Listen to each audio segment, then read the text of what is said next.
कैसे हैं आप लोग। तो आज फिर से हम लोग अपना जो चैप्टर हम लोग कर रहे हैं तो उसको कंटिन्यू करेंगे। तो आज हम लोग देखेंगे विभिन्न रोगियों के लिए भोजन, मतलब जो रोगी होते हैं उनको विभिन्न प्रकार के रोगों में किस प्रकार का भोजन दिया जाना चाहिए। तो ये वाला जो टॉपिक है आज हम लोग अपनी क्लास में कंटिन्यू करेंगे। तो आइए स्टार्ट करते हैं। चैप्टर नंबर जो है हम लोग कर रहे थे 14th, और उसी को अपनी क्लास में हम लोग थ्योरी के रूप में कंटिन्यू करेंगे। तो इसमें हम लोग देखते हैं कि विभिन्न रोगियों को किस प्रकार का भोजन दिया जाना चाहिए। प्रत्येक रोग में शरीर को पौष्टिक तत्वों की पृथक पृथक मात्रा में आवश्यकता होती है। कुछ प्रमुख रोग और उसमें दिए जाने वाले भोजन इस प्रकार है, मतलब प्रत्येक रोग में जो रोगी होता है उसके शरीर को पौष्टिक तत्वों की अलग अलग आवश्यकता होती है। जिस प्रकार का रोग होगा उसी के अनुसार उसके जो भोजन होगा उसका निर्धारण किया जाता है। कुछ प्रमुख रोग और उसमें दिए जाने वाले भोजन इस प्रकार हैं, जिसमें से कुछ प्रमुख रोग और उसमें जो दिया जाने वाला भोजन है उसका जो वर्णन है आपके इस मतलब जो रोग है उनमें उनसे संबंधित जो आहार है उसको आपके चैप्टर में बताया गया है। तो कुछ रोग कौन कौन से हैं वो हम लोग देखते हैं। पहला है ज्वर के रोगी का आहार। तो यहाँ पर हम लोग ज्वर के रोगी का आहार पढ़ेंगे कि बुखार में किस प्रकार का आहार व्यक्ति को देना चाहिए। टाइफाइड के रोगी का आहार, मलेरिया के रोगी का आहार, मियादी बुखार के रोगी का आहार, क्षय रोगी का आहार, अतिसार के रोगी का आहार, पेचिस रोगी का आहार, कब्ज रोगी का आहार, लू रोगी का आहार और गैस्ट्रोएंटराइटिस जो रोग है, मतलब कौन सा है, गैस्ट्रोएंटराइटिस जो रोग है उस रोग में जो व्यक्ति होता है उसको किस प्रकार का आहार दिया जाता है। तो ये सारे जो रोग हैं इन सबको हम लोग अपनी क्लास में करेंगे, और एक रोग करेंगे उसके बाद दूसरा उसका जो रोग है साथ ही उससे संबंधित जो आहार है वो एक एक करके हम लोग पूरा डिस्कस करेंगे। तो आइए हम लोग देखते हैं कि पहला रोग कौन सा है। पहला है ज्वर के रोगी का आहार, मतलब जो ज्वर का रोगी होता है उसको किस प्रकार का आहार दिया जाना चाहिए।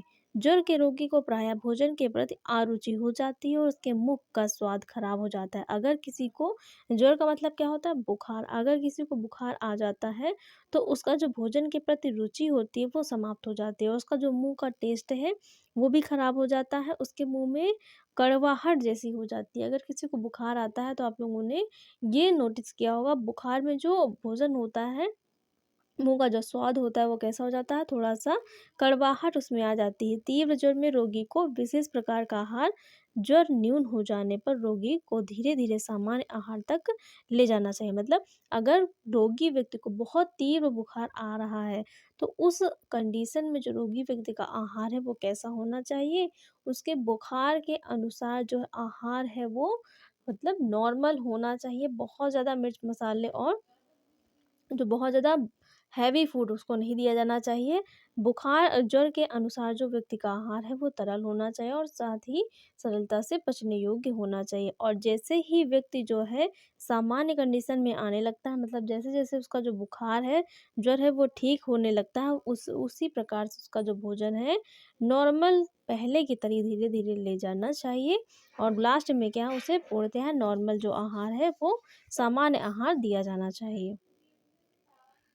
और इस रोग में किस चीज़ का ध्यान रखना चाहिए, तो कैलोरी की आवश्यकता पर ध्यान रखते हुए आहार दिया जाना चाहिए। क्योंकि ज्वर में क्या होता है, शरीर से जो कैलोरी है वो अधिक मात्रा में निष्कासित होती है। शरीर का जो तापमान है वो बढ़ जाता है और शरीर से जो पसीना है वो बहुत ज़्यादा निकलता है, तो उसमें जो कैलोरी है वो ज़्यादा हमारे शरीर की क्या होती है, निष्कासित होती है।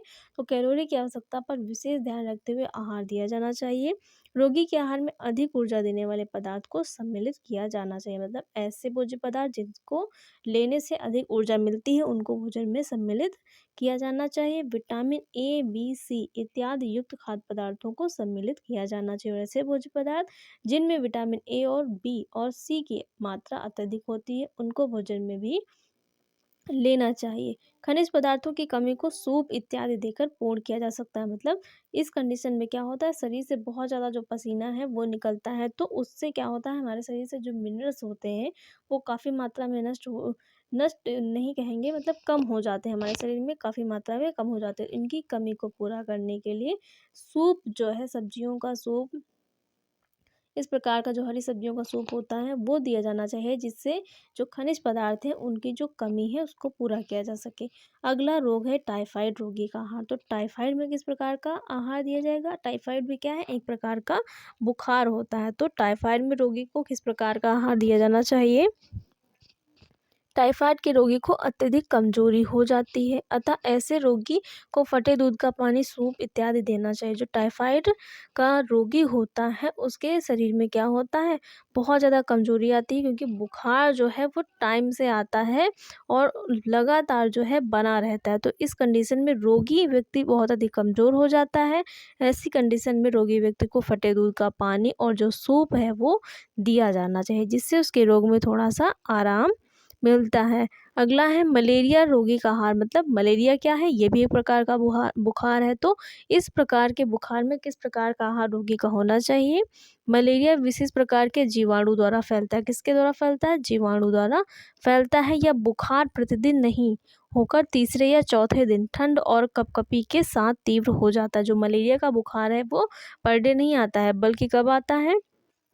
तीसरे या चौथे दिन आता है, और साथ ही ठंड और कपकपी के साथ आता है, और बाद में कम हो जाता है। पहले ठंड लगेगी, फिर कपकपी आएगी, फिर बहुत तीव्र बुखार हो जाता है। उसके बाद में जो बुखार है वो धीरे धीरे कम हो जाता है। मलेरिया में रोगी का यकृत प्रभावित होता है। और मलेरिया का जो रोग होता है, मतलब मलेरिया का जो बुखार होता है, इसमें कौन सा शरीर का अंग प्रभावित होता है? तो यकृत प्रभावित होता है।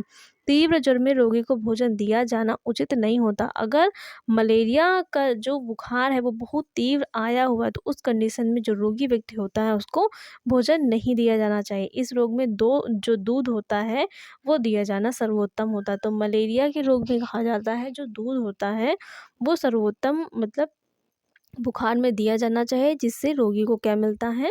आराम मिलता है। तो मलेरिया के रोग में जब बहुत तीव्र बुखार आता है रोगी को, तो उस समय जो भोजन है वो नहीं दिया जाना चाहिए। और जब बुखार जो है थोड़ा सा नॉर्मल हो जाए, मतलब जब बुखार थोड़ा थोड़ा उतर जाए, तब जो रोगी व्यक्ति है उसको भोजन दिया जाना चाहिए। इस रोग में जो दूध है वो सर्वोत्तम जो है माना जाता है कि दूध को दिया जाना चाहिए। अगला बुखार है मियादी बुखार। कौन सा बुखार है? मियादी। तो मियादी भी एक प्रकार का क्या होता है? बुखार होता है। मियादी बुखार रोगी को ज्वर के कारण उसके आहार नाल में जीवाणुओं से संक्रमण से प्रारंभ होता है। जो मियादी बुखार होता है वो क्यों आता है? तो मियादी बुखार जो होता है, जब बुखार के कारण व्यक्ति की आंतों में जो जीवाणुओं का संक्रमण है वो बढ़ जाता है। आहार नाल में जो फूड पाइप होती है उसमें जो जीवाणुओं का संक्रमण है जब बढ़ जाता है, तो वहाँ पर क्या होता है? सूजन घाव हो जाते हैं। और जब सूजन घाव हो जाएंगे आंतों में, तो वहाँ आंतों में जो पाचन शक्ति होती है भोजन की वो क्षीण हो जाती है। मियादी बुखार में रोगी को पूर्ण विश्राम के साथ साथ तरल आहार है, तरल भोज्य पदार्थ है वो दिया जाना चाहिए। तो मियादी बुखार में रोगी व्यक्ति को कैसा आहार देना चाहिए?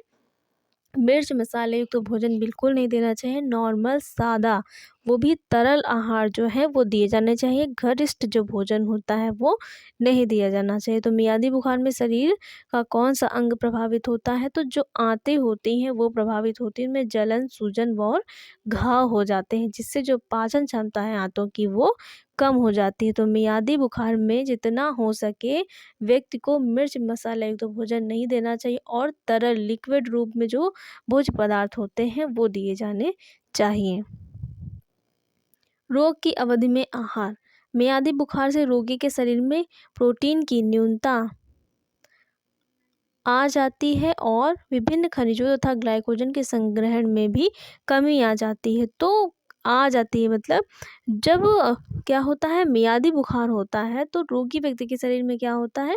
प्रोटीन की कमी हो जाती है, और विभिन्न खनिजों तथा ग्लाइकोजन के संग्रहण में भी कमी आ जाती है, क्योंकि जो व्यक्ति की आंतें होती हैं वो प्रभावित हो जाती है, और जो भोजन का पाचन है वो नहीं हो पाता है। तो शरीर में प्रोटीन की कमी के साथ साथ खनिज लवण और जो ग्लाइकोजन का संग्रहण है वो भी नहीं हो पाता है। इसलिए रोगी का आहार इस प्रकार का होना चाहिए जिससे उसे प्रोटीन, कार्बोहाइड्रेट, जल, सोडियम, पोटेशियम क्लोराइड की समुचित मात्रा मिलती रहे। तो इस रोग में, इस कंडीशन में और ऐसी सिचुएशन में जब आंतें प्रभावित हो जाती हैं, तो वो जो रोगी का भोजन है वो इस प्रकार का होना चाहिए कि उसे सारे पोषक तत्व जो उसके उस कंडीशन में ज़रूरी हैं वो मिले। तो उसके लिए उसमें उसके भोजन में ऐसे भोज्य पदार्थ शामिल करने चाहिए जिसमें प्रोटीन भी हो, कार्बोहाइड्रेट, जल, सोडियम, पोटेशियम और क्लोराइड की समुचित मात्रा हो। तो ऐसा जो भोजन है वो रोगी को दिया जाना चाहिए ताकि ये सभी पोषक तत्व उसे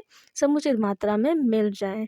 रोगी को 3500 कैलोरी ऊर्जा के साथ 100 ग्राम प्रोटीन की आवश्यकता होती है। और इस रोग में जो रोगी व्यक्ति होता है उसको 3500 कैलोरी के ऊर्जा के साथ साथ 100 ग्राम प्रोटीन की आवश्यकता होती है।